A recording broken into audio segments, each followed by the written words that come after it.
सर्वे भवन्तु सुखिनः, सर्वे सन्तु निरामयाः, सर्वे भद्राणि पश्यन्तु, मा कश्चित् दुःखभाग् भवेत्। सब सुखी हो, सब निरोग रहे, सब अच्छी घटनाओं के साक्षी हो और कभी किसी को दुखभागी न बनना पड़े। श्री गुरुभ्यो नमः। अथ श्रीमद्भगवद्गीता प्रथमोऽध्यायः अर्जुन विषाद योगः। प्रथम अध्याय अर्जुन विषाद योग। धृतराष्ट्र उवाच धर्म क्षेत्रे कुरुक्षेत्रे समवेतायुयुत्सवः मामकाः पांडवाश्चैव किमकुर्वत संजय। धृतराष्ट्र ने कहा, हे संजय, धर्म क्षेत्र कुरुक्षेत्र में युद्ध करने के लिए एकत्र हुए मेरे और पांडु के पुत्रों ने क्या किया। संजय उवाच दृष्ट्वा तु पांडवानीकं व्यूढं दुर्योधनस्तदा आचार्यम उपसंगम्य राजा वचनम अब्रवीत। संजय बोले, हे राजन, पांडु पुत्रों की सेना की व्यूह रचना देखकर राजा दुर्योधन अपने गुरु द्रोणाचार्य के पास गए और बोले, पश्यताम पांडुपुत्राणाम आचार्य महतीम चमूम व्यूढ़ाम द्रुपद पुत्रेण तव शिष्येण धीमता। हे आचार्य, पांडु पुत्रों की विशाल सेना को देखिए, आपके बुद्धिमान शिष्य द्रुपद पुत्र ने इसकी व्यूह रचना की है। अत्र शूरा महेश्वासा भीमार्जुन समायुधि युधानो विराटश्च द्रुपदश्च महारथः। इस युद्ध में भीम और अर्जुन जैसे शूरवीर और धनुर्धर हैं, युयुधान, विराट और द्रुपद जैसे महारथी भी हैं। दृष्टकेतुश्चेकितानः काशीराजश्च वीर्यवान पुरुजित कुंती भोजश्च शैबश्च नरपुंगवः। दृष्टकेतु, चेकितान, काशीराज जैसे वीरवान, पुरुजित, कुंती भोज और शैब्य जैसे नरबैल हैं। युधामन्युश्च विक्रांत उत्तमौजाश्च वीर्यवान सौभद्रो द्रौपदेयाश्च सर्व एव महारथाः। पराक्रमी युधामन्यु और वीर्यवान उत्तमौजा, सुभद्रा पुत्र और द्रौपदी पुत्र सभी महारथी हैं। अस्माकं तु विशिष्टाये तान निबोध द्विजोत्तम नायका मम सैन्यस्य संज्ञार्थम तान ब्रवीमिते। हमारे भी जो विशिष्ट हैं उन्हें भी जान लीजिए, हे ब्राह्मण श्रेष्ठ। आपकी जानकारी के लिए अपनी सेना के नायकों के नाम बताता हूँ। भवान भीष्मश्च कर्णश्च कृपश्च समितिञ्जयः अश्वत्थामा विकर्णश्च सौमदत्तस्तथैव च। युद्ध में हमेशा जीतने वाले आप भीष्म, कर्ण और कृपाचार्य, अश्वत्थामा, विकर्ण और सोमदत्त का पुत्र भी है। अन्ये च बहवः शूरा मदर्थे त्यक्त जीविताः नाना शस्त्र प्रहरणाः सर्वे युद्ध विशारदाः। और भी अनेक शूरवीर मेरे लिए जीवन त्यागने को तैयार हैं। अनेक तरह के शस्त्र चलाने वाले सभी युद्ध में निपुण हैं। अपर्याप्तम तदस्माकं बलम भीष्माभिरक्षितम पर्याप्तम त्विदम एतेषां बलम भीमाभिरक्षितम। भीष्म द्वारा अभिरक्षित हमारा बल अपरिमित है, भीम द्वारा अभिरक्षित उनका बल सीमित है। अयनेषु च सर्वेषु यथाभागम अवस्थिताः भीष्मम् एवाभिरक्षन्तु भवन्तः सर्व एव हि। मोर्चे पर अपनी अपनी जगह स्थित रहकर आप सभी भीष्म पितामह की रक्षा करेंगे। तस्य संजनयन हर्षम कुरु वृद्धः पितामहः सिंहनादम विन्द्योच्चैः शंखम दद्मौ प्रतापवान। उसको यानी दुर्योधन को प्रसन्न करते हुए कुरु वृद्ध पितामह ने जोर से शंख बजाया और ऊंची आवाज में सिंहनाद किया। ततः शंखाश्च भैर्यश्च पणवानक गोमुखाः सहसैवाभ्य हन्यन्त सशब्दस्तुमुलोऽभवत्। उसके बाद शंख, नगाड़े, बिगुल, तुरही और सींग जब ये सब अचानक एक साथ बजे तो गजब का कोलाहल हुआ। ततः श्वेतैर्हयैर्युक्ते महति स्यन्दते स्थितौ माधवः पांडवाश्चैव दिव्यौ शंखौ प्रदध्मतुः। तभी सफेद घोड़ों वाले विशाल रथ पर बैठे कृष्ण और अर्जुन ने अपने अपने दिव्य शंख बजाए। पांचजन्यम ऋषिकेशो देवदत्तम धनंजयः पौंड्रम दद्मो महाशंखम भीमकर्मा वृकोदरः। कृष्ण ने अपना पांचजन्य शंख और अर्जुन ने देवदत्त शंख बजाया। बड़े बड़े काम करने वाले भेड़िए जैसी खुराक वाले भीम ने अपना पौंड्र नामक शंख बजाया। अनंत विजय यमराजा कुंती पुत्रो युधिष्ठिरः नकुलः सहदेवश्च सुघोषमणि पुष्पकौ। कुंती पुत्र राजा युधिष्ठिर ने अपना शंख अनंत विजय, नकुल और सहदेव ने सुघोष और मणि पुष्पक नामक शंख बजाए। काश्यश्च परमेश्वासः शिखंडी च महारथः धृष्टद्युम्नो विराटश्च सात्विकिश्च पराजितः। और महान धनुर्धर काशीराज और महारथी शिखंडी धृष्टद्युम्न और विराट और अपराजित सात्विकी द्रुपदो द्रौपदेयाश्च सर्वशः पृथ्वीपते सौभद्रश्च महाबाहु शंखान दद्मुः पृथक पृथक। हे पृथ्वीपति, द्रुपद और द्रौपदी के पुत्र तथा सुभद्रा के महाबाहु पुत्र सबने अपने अपने शंख बजाए। सघोषो धार्तराष्ट्राणां हृदयानि व्यधारयत् नभश्च पृथ्वीं चैव तुमुलो व्यनुनादयन्। इन आवाजों ने धृतराष्ट्र के पुत्रों के हृदय विदीर्ण कर दिए। इस कोलाहल ने आकाश और पृथ्वी को भी प्रतिध्वनित कर दिया। अथ व्यवस्थितान् दृष्ट्वा धार्तराष्ट्रान् कपिध्वजः प्रवृत्ते शस्त्र संपाते धनुरुद्यम्य पांडवः। इस प्रकार धृतराष्ट्र के पुत्रों को व्यू में देखकर कपिध्वज वाले रथ पर सवार अर्जुन ने अपना धनुष बाण तान लिया। ऋषिकेशम तदा वाक्यम इदम आह महीपते सेनयोर उभयोर मध्ये रथम स्थापयमेच्युत।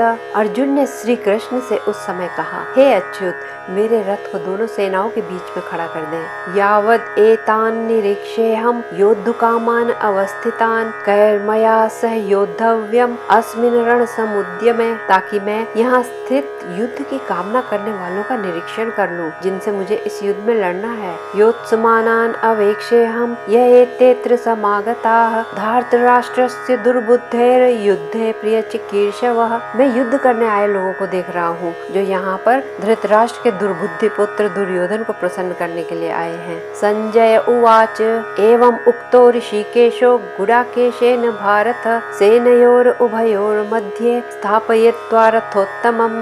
संजय बोले, हे धृतराष्ट्र, अपने उत्तम रथ को दोनों सेनाओं के बीच में खड़ा करने के बाद अर्जुन ने कृष्ण को इस तरह संबोधित किया।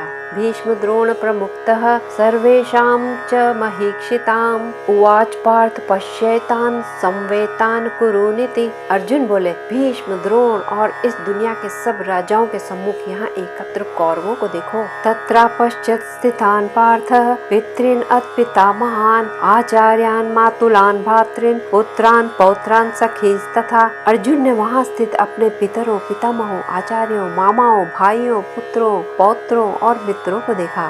श्वशुरान् सुहृदश्चैव सेनयोर उभयोरपि तान् समीक्ष्य स कौन्तेयः सर्वान् बन्धून् अवस्थितान्। दोनों सेनाओं में ससुरों और शुभ चिंतकों को भी देखा। विचार मग्न अर्जुन ने सभी बंधुओं को वहाँ खड़ा पाया। कृपया परयाविष्टो विषीदन्निदम् अब्रवीत् दृष्ट्वेमं स्वजनं कृष्ण युयुत्सुं समुपस्थितम्। करुणा से अभिभूत दुखी होकर अर्जुन बोले, हे कृष्ण, अपने स्वजनों को युद्ध के लिए उपस्थित देखकर सीदन्ति मम गात्राणि मुखम च परिशुष्यति वेपथुश्च शरीरे में रोमहर्षश्च जायते।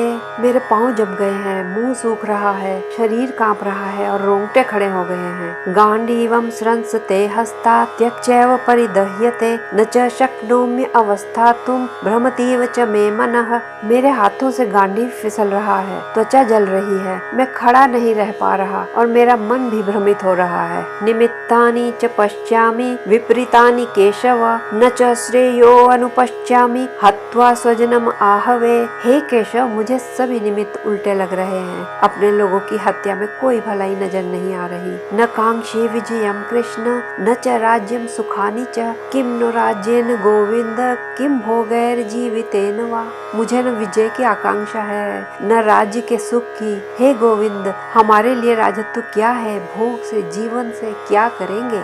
येषाम् अर्थे कांक्षितं नो राज्यं भोगाः सुखानि च त इमेव स्थिता युद्धे प्राणान् त्यक्त्वा धनानि च। जिनके लिए हम राजत्व, भोग और सुख की कामना करते हैं, वे तो अपना जीवन और धन का त्याग कर यहाँ युद्ध करने के लिए खड़े हैं। आचार्याः पितरः पुत्राः तथैव च पितामहा मातुलाः श्वशुराः पौत्राः शालाः संबंधिनस्तथा। गुरुजन, पितृगण, पुत्रगण, पितामह, मामा, ससुर, पौत्रगण, साले और अन्य संबंधी। एतां न हन्तुम् इच्छामि घ्नतोऽपि मधुसूदन अपि त्रैलोक्य राज्यस्य हेतोः किं नु महि कृते। मैं इन्हें नहीं मारना चाहता, उन्हें भी नहीं है मधुसूदन जो मुझे मारना चाहते हैं। तीनों लोक के राज के लिए भी नहीं, पृथ्वी लोक की तो बात ही क्या है। निहत्य धार्तराष्ट्रान्नः का प्रीतिः स्यात् जनार्दन पापम एवाश्रयेदस्मान् हत्वैतान् आततायिनः। हे जनार्दन, धृतराष्ट्र के पुत्रों को मारकर हमें क्या सुख मिलेगा? इन आतताइयों को मारकर तो हमें पाप ही लगेगा। तस्मान् नार्हा वयं हन्तुं धार्तराष्ट्रान् स्वबान्धवान् स्वजनम ही कथम हत्वा सुखिनः स्याम माधव। अतः ये उचित नहीं होगा कि हम धृतराष्ट्र के पुत्रों का, जो हमारे बंधु हैं, उनका वध करें। हे माधव, अपने स्वजनों को मारकर हम कैसे सुखी हो सकते हैं? यद्यपेते न पश्यन्ति लोभोपहत चेतसः कुलक्षय कृतम दोषम मित्रदोहे च पातकम। यद्यपि लोभ से अभिभूत चित्त वाले ये लोग अपने कुल की क्षति करने को या अपने मित्रों को धोखा देने को पतन नहीं मानते।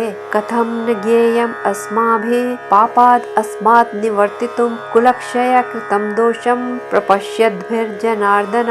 किंतु हम लोग जो कुल नष्ट करने में अपराध देख सकते हैं, ऐसे पाप से निवृत्त क्यों नहीं हो जाते हैं जनार्दन? कुलक्षय प्रणश्यन्ति कुल धर्माः सनातनाः धर्मे नष्टे कुलम कृत्सम अधर्मो अभिभवत्युत।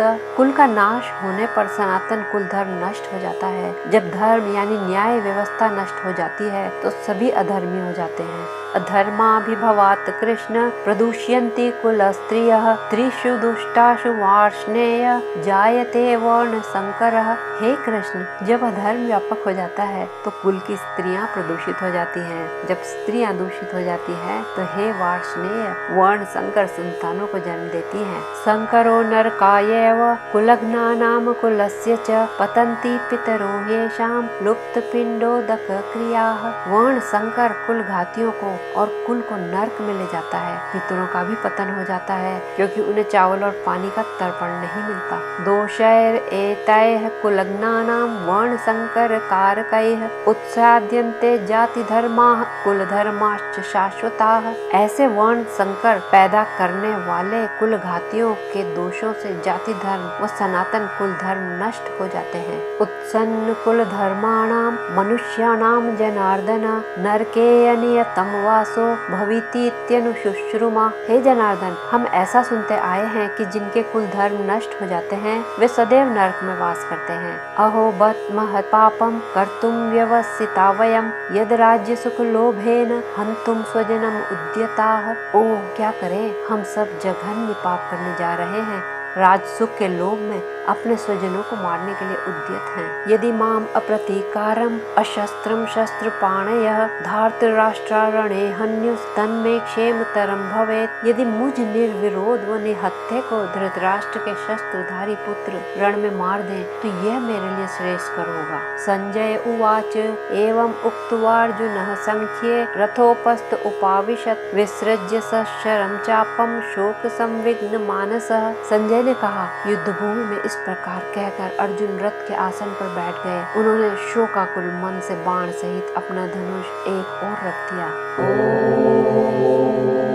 तत्सदिति श्रीमद्भगवद्गीता उपनिषत्सु ब्रह्म विद्यायाम योग शास्त्रे श्री कृष्ण अर्जुन संवादे अर्जुन विषाद योगो नाम प्रथमोऽध्यायः। इस प्रकार श्री कृष्ण और अर्जुन के संवाद में ब्रह्म विद्या तथा योग शास्त्र विषयक श्रीमद् भगवद गीता रूपी उपनिषद का अर्जुन विषाद योग नामक प्रथम अध्याय पूर्ण होता है। अथ द्वितीयोऽध्यायः सांख्य योगः। दूसरा अध्याय सांख्य योग। संजय उवाच तम तथा कृपयाविष्टम् अश्रुपूर्णाकुलेक्षणं विषीदन्तम् इदं वाक्यम् उवाच मधुसूदनः। संजय ने कहा, इस प्रकार करुणा से व्याप्त अश्रुपूर्ण नेत्रों वाले शोकाकुल अर्जुन को देखकर मधुसूदन ने ये शब्द कहे। श्री भगवान उवाच कुतस्त्वा कश्मलम् इदं विषमे समुपस्थितम् अनार्यजुष्टम अस्वर्ग्यम अकीर्तिकरम अर्जुन। श्री भगवान ने कहा, हे अर्जुन, तुम्हारे मन में इस विषम समय में ये कायरता कहाँ से आई? ये आर्यों को शोभा नहीं देता, ना ये स्वर्ग प्रदान करता है और ना ही कीर्ति। क्लैब्यम मा स्मगमः पार्थ नैतत्त्वय उपपद्यते क्षुद्रम हृदय दौर्बल्यम त्यक्त्वोत्तिष्ठ परन्तप। कायर मत बनो पार्थ, ये तुमको शोभा नहीं देता। हे शत्रु विनाशक, हृदय की दुर्बलता त्याग कर युद्ध करने के लिए उठो। अर्जुन उवाच कथं भीष्मम् अहं संख्ये द्रोणं च मधुसूदन इषुभिः प्रतियोत्स्यामि पूजार्हाव अरिसोदन।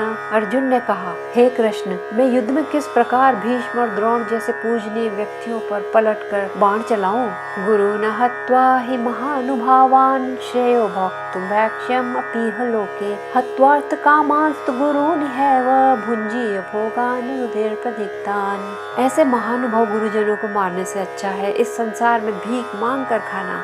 इस लोक में अपने फायदे के लिए गुरुजनों को मारने के बाद तो सभी भोग उनके रक्त से सने होंगे। न चैतद विद्मः कतरन्नो गरियो यद्वा जयेम यदि वानो जयेयुः यानेव हत्या न जिजीविषामस्तेव स्थिताः प्रमुखे धार्तराष्ट्राः। हम ये भी नहीं जानते कि हमारे लिए क्या श्रेष्ठ है, उनको जीतना या उनके द्वारा जीते जाना। धृतराष्ट्र के पुत्र जिनका वध करके हम जीवित नहीं रहना चाहेंगे, वे युद्ध में हमारे सामने खड़े हैं। कार्पण्य दोषोपहत स्वभावः पृच्छामि त्वां धर्म सम्मूढ़ चेताः यच्छ्रेयः स्यान् निश्चितं ब्रूहि तन्मे शिष्यस्तेऽहं शाधि मां त्वां प्रपन्नम्। मैं अपनी कृपण दुर्बलता के कारण अपना कर्तव्य भूलकर भ्रमित हो गया हूँ और मैं आपसे पूछ रहा हूँ कि मेरे लिए जो श्रेष्ठ कर हो उसे निश्चित रूप से बताएं। अब मैं आपका शिष्य हूँ, शरणागत हूँ, कृपया मुझे उपदेश दें। नहीं प्रपश्यामि ममापनुद्यात् यच्छो कमुचो क्षणम् इंद्रियाणाम्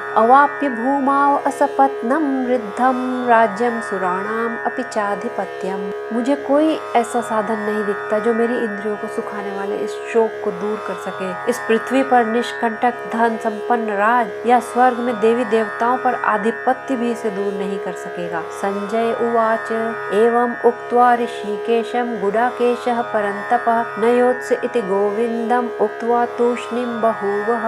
संजय ने कहा, हे राजन, ऐसा कहने के बाद अर्जुन कृष्ण से बोले, हे गोविंद, मैं युद्ध नहीं करूँगा, और चुप हो गए। तम उवाच ऋषिकेश प्रहसन्न एव भारत सैन्योर उभयोर मध्ये विषीदन्तम इदं वचः। हे भरतवंशी, दोनों सेनाओं के बीच में शोकाकुल अर्जुन से हंसते हुए कृष्ण ये बोले। श्री भगवान उवाच अशोच्यान अन्वशोचस्त्वं प्रज्ञावादांश्च भाषसे गतासून अगतासूंश्च नानुशोचन्ति पंडिताः। श्री भगवान ने कहा, तुम ज्ञान की बातें करते हो मगर उनके लिए शोक कर रहे हो जो शोक करने योग्य नहीं है। जो ज्ञानी होते हैं वे न तो जीवित के लिए और न ही मृत के लिए शोक करते हैं। न त्वेवाहं जातुनासं न त्वं नेमे जनाधिपाः न चैव न भविष्यामः सर्वे वयम अतः परम। ऐसा कभी नहीं था कि मैं नहीं था या तुम नहीं थे या ये सब राजा नहीं थे, और न ऐसा होगा कि भविष्य में हम सब नहीं रहेंगे। देहिनोऽस्मिन् यथा देहे कौमारं यौवनं जरा तथा देहांतर प्राप्तिर धीरस्तत्र न मुह्यति। जिस प्रकार ये देहधारी आत्मा बाल, युवा और वृद्ध शरीर प्राप्त करती है, उसी प्रकार वह मृत्यु के बाद दूसरा शरीर प्राप्त करती है। धीर व्यक्ति इस विषय में मोह या भ्रम नहीं पालते। मात्रा स्पर्शास्तु कौन्तेय शीतोष्ण सुख दुःखदाः आगमापायिनो नित्यास्तान् स्थितिक्षस्व भारत। हे कुंती पुत्र, सर्दी, गर्मी, सुख, दुख सब इंद्रिय बोध से उत्पन्न होते हैं, ये आते जाते रहते हैं, अनित्य हैं, इन्हें सहन करना सीखो भरतवंशी। यम ही न व्यथयन्त्येते पुरुषम पुरुषरषभ सम सुख दुखम धीरम सोऽमृत्वाय कल्पते। हे पुरुष श्रेष्ठ, जो सुख और दुख में व्यथित नहीं होता, इन दोनों में समभाव रखता है, ऐसा धीर व्यक्ति निश्चित रूप से मोक्ष के योग्य है। ना सतो विद्यते भावो न भावो विद्यते सतः उभयोरपि दृष्टो अंतस्त्व अनयोस तत्वदर्शिभिः। असत्य का अस्तित्व नहीं होता और सत्य का अस्तित्व न हो, ये संभव नहीं। तत्वदर्शी मनुष्य निश्चित रूप से दोनों की प्रकृति जानते हैं। अविनाशी तु तद्विधि येन सर्वम इदम ततम विनाशम अव्यवस्यास्य न कश्चित कर्तुम अर्हति। उस अविनाशी तत्व को जानो जिससे ये सारा जगत व्याप्त है। इस अविनाशी का नाश करने में कोई भी समर्थ नहीं है। अंतवंत इमे देहा नित्य सोक्ताः शरीरिणः अनाशिनो अप्रमेयस्य तस्मात् युध्यस्व भारत। इस अविनाशी, अप्रमेय तथा शाश्वत जीवात्मा के भौतिक शरीर नाशवान कहे गए हैं, अतः हे भरतवंशी युद्ध करो। येनम वेत्ति हंतारम यश्चैनम मन्यते हतम उभौ तौ न विजातीनो नायम हंति न हन्यते। जो इस जीवात्मा को हत्यारा समझता है और जो इसे हत्या का पात्र समझता है वे दोनों ही ना समझ हैं, क्योंकि आत्मा न किसी को मारती है और न मारी जा सकती है। न जायते म्रियते वा कदाचिन नायम भूत्वा भवित्वा वा न भूयः अजो नित्य शाश्वतोऽयं पुराणो न हन्यते हन्यमाने शरीरे। आत्मा का न कभी जन्म होता है और न मृत्यु, न भूतकाल में न वर्तमान में न भविष्य में। वह अजन्मी नित्य शाश्वत तथा पुरातन है। शरीर के नष्ट होने पर वह नष्ट नहीं होती। वेद विनाशिनम नित्यम य एनम अजम अव्ययम कथम स पुरुषः पार्थ कम घातयति हंतिकम। जो ये जानता है कि आत्मा अविनाशी अजन्मी शाश्वत तथा अव्यय है, हे पार्थ वह व्यक्ति भला कैसे किसी को मार सकता है या मरवा सकता है। वासांसि जीर्णानि यथा विहाय नवानि गृह्णाति नरोपराणि तथा शरीराणि विहाय जीर्णानि अन्यानि संयाति नवानि देहि। जिस प्रकार मनुष्य पुराने वस्त्रों को त्याग कर नए वस्त्र धारण करता है, उसी प्रकार जीवात्मा पुराने शरीर को त्याग कर नई देह प्राप्त करती है। नैनम छिन्दन्ति शस्त्राणि नैनम दहति पावकः न चैनम क्लेदयन्त्यापो न शोषति मारुतः। न शस्त्र इसे काट सकते हैं, न आग इसे जला सकती है, न जल इसे भिगो सकता है, न वायु इसे सुखा सकती है। अच्छेद्योऽयम् अदाह्योऽयम् अक्लेद्यो शोष्य एव च नित्य सर्वगतः स्थाणुर् अचलोऽयं सनातनः। क्योंकि यह अच्छेद्य अदाह्य अक्लेद्य व अशोष्य है, यह शाश्वत सर्वव्यापी स्थिर अचल और सनातन है। अव्यक्तोऽयम् अचिन्त्योऽयम् अविकार्योऽयम् उच्यते तस्माद् एवं विदित्वैनं नानुशोचितुम् अर्हसि। ऐसा कहा गया है, यह आत्मा अव्यक्त अकल्पनीय तथा अपरिवर्तनीय है, इसलिए यह जानकर तुम्हें शोक नहीं करना चाहिए। अथ चैनम नित्य जातम नित्यम वा मन्यसे मृतम तथापि त्वं महाबाहो नैवं शोचितुम अर्हसि। हे महाबाहो, यदि तुम जीवात्मा को सदा जन्म लेने वाला या सदा मरने वाला समझते हो, तब भी तुम्हें शोक नहीं करना चाहिए। जातस्य हि ध्रुवो मृत्युर् ध्रुवं जन्म मृतस्य च तस्माद् अपरिहार्यर्थे न त्वं शोचितुम अर्हसि। जिसने जन्म लिया है उसकी मृत्यु निश्चित है और मृत्यु पश्चात जन्म निश्चित है, अतः जो अपरिहार्य है उसके लिए शोक मत करो।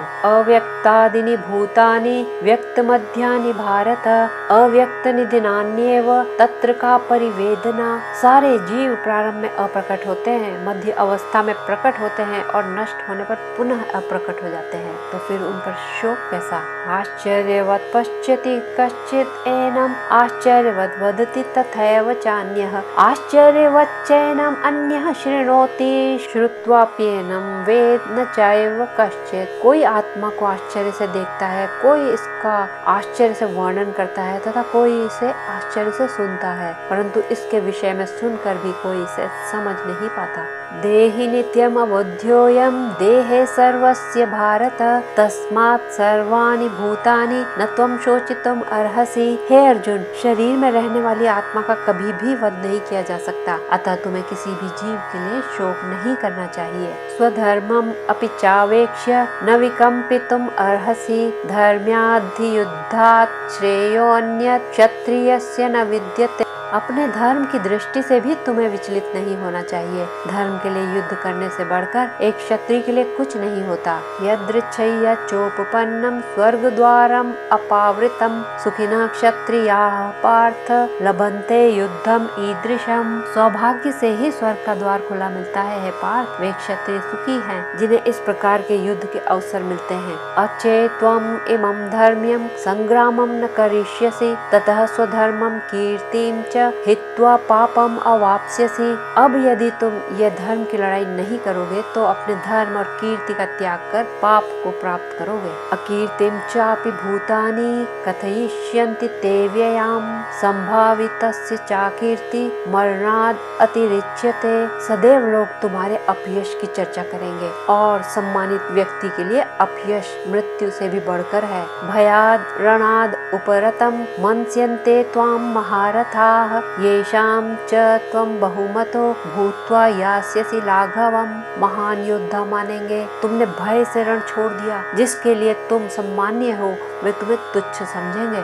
अवाच्यवादांश्च बहून् वदिष्यन्ति तवाहिताः निन्दन्तस्तव सामर्थ्यं ततो दुःखतरं नु किम्। तुम्हारे शत्रु अनेक प्रकार के अपशब्द कहेंगे, तुम्हारे सामर्थ्य का उपहास करेंगे, इससे ज्यादा दुखदायी और क्या होगा। हतो वा प्राप्स्यसि स्वर्गं जित्वा वा भोक्ष्यसे महीम् तस्माद् उत्तिष्ठ कौन्तेय युद्धाय कृत निश्चयः। युद्ध में मरोगे तो स्वर्ग मिलेगा, जीतोगे तो धरती के सुख भोगोगे, इसलिए युद्ध का संकल्प करके उठो कौन्तेय। सुख दुःखे समे कृत्वा लाभालाभौ जया जयौ ततो युद्धाय युज्यस्व नैवं पापम अवाप्स्यसि। सुख दुख को एक समान समझो, लाभ हानि जय पराजय को भी, तत्पश्चात युद्ध में जुट जाओ, इस तरह तुम पाप नहीं प्राप्त करोगे। एषा ते अभिहिता सांख्ये बुद्धिर्योगे त्वम् इमां शृणु बुद्धया युक्तो यया पार्थ कर्म बंधन प्रहास्यसि। यह तुम्हारे लिए सांख्य का ज्ञान है,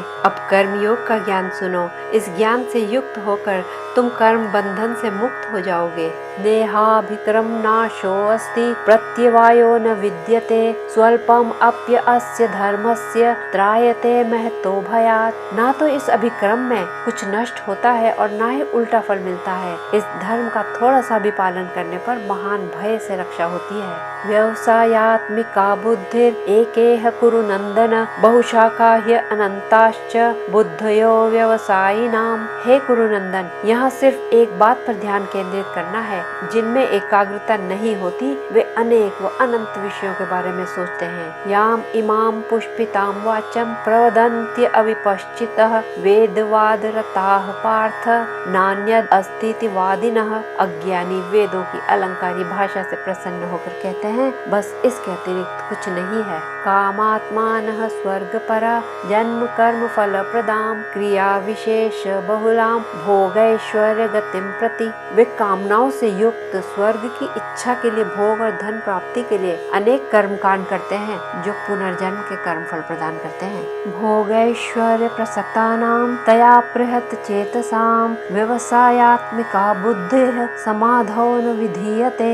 जो लोग भोग और ऐश्वर्य से आसक्त हैं और ऐसी बातें जिनका चित्त हर लेती हैं, उन्हें ध्यान समाधि भी दृढ़ निश्चय वाला बौद्धिक ज्ञान नहीं दे सकता। त्रैगुण्य विषया वेदा निस्त्रैगुण्यो भवार्जुन निर्द्वंदो नित्य सत्वस्थो निर्योग क्षेम आत्मवान। वेदों में 3 गुण बताए गए हैं। हे अर्जुन, तुम उन गुणों से ऊपर उठो। तुम निर्द्वंद्व नित्य सत्य में स्थित योग क्षेम न चाहने वाले आत्मपरायण बनो। यावानर्थ उदपाने सर्वतः संप्लुतोदके तावान सर्वेषु वेदेषु ब्राह्मणस्य विजानतः।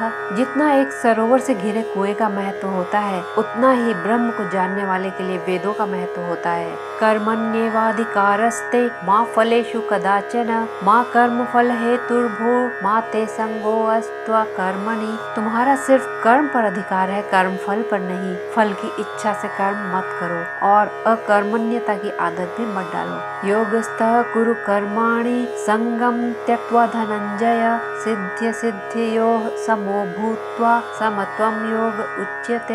हे अर्जुन, आसक्ति त्याग कर परमात्मा से जुड़कर कर्म करो। जय और पराजय में एक भाव से रहो। ऐसे संभाव को योग कहा जाता है। दूरेण ह्यवरम कर्म बुद्धि योगात् धनंजयः बुद्धौ शरणम अन्विच्छ कृपणाः फल हेतवः। ज्ञान योग से कर्म बहुत ही कमतर है। ज्ञान की शरण में आओ। फल की कामना करने वाले तो कृपण यानी दयनीय होते हैं। बुद्धि युक्तो जहातीह उभे सुकृत दुष्कृते तस्मात् योगाय युजस्व योगः कर्मसु कौशलम। जो ज्ञान युक्त होता है वो दोनों अच्छे और बुरे कर्म इसी दुनिया में छोड़ देता है। इसलिए योग से जुड़ो। योग कर्म का कौशल है। कर्मजं बुद्धि युक्ता ही फलम त्यक्त्वा मनीषिणः जन्म बंध विनिर्मुक्ताः पदम गच्छन्ति अनामयम्। कर्म से जन्मे ज्ञानी मनीषी फलों का त्याग करते हैं और जन्म के बंधन से मुक्त होकर दुख दर्द विहीन स्थान को चले जाते हैं। यदा ते मोह कलिलम बुद्धिर्व्यतितरिष्यति तदा गंतासि निर्वेदम श्रोतव्यस्य श्रुतस्य च।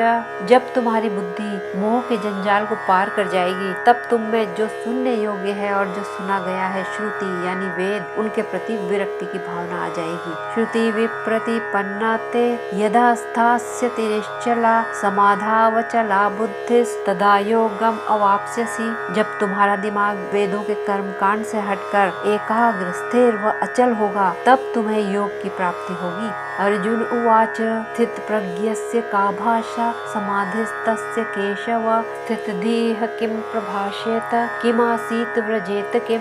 अर्जुन बोले, हे केशव, स्थिर ज्ञान वाला समाधिस्थ कैसा होता है? स्थिर विचार वाला कैसे वार्ता करता है, कैसे बैठता है, कैसे चलता है? श्री भगवान उवाच प्रजहाति यदा कामान सर्वान् पार्थ मनोगतान् आत्मन्येव आत्मना तुष्ट स्थित प्रज्ञस्तदोच्यते। श्री भगवान बोले, हे पार्थ, जब एक व्यक्ति मन से उत्पन्न सभी कामनाओं का त्याग कर देता है, आत्मा से ही आत्मा में संतुष्टि पाता है, तब वह स्थित प्रज्ञ कहलाता है। दुखेष्व अनुद्विग्न मनाः सुखेषु विगत स्पृह वीतराग भय क्रोध स्थित धीर मुनिर उच्यते। जिनका मन दुख में उद्विग्न नहीं होता, जिसे सुख की आकांक्षा नहीं होती, जो राग भय क्रोध से ऊपर है, ऐसे स्थित प्रज्ञ को मुनि कहते हैं। यह सर्वत्रान्नभिस्नेहः तत्प्राप्य शुभाशुभम नाभिनंदिति न द्वेष्टि तस्य प्रज्ञा प्रतिष्ठिता। जो सब जगह बिना आसक्ति के हो, ये वो चाहे अच्छा प्राप्त हो या बुरा, न वो अभिनंदन करे न द्वेष करे, उनकी बुद्धि प्रतिष्ठित यानी स्थिर होती है।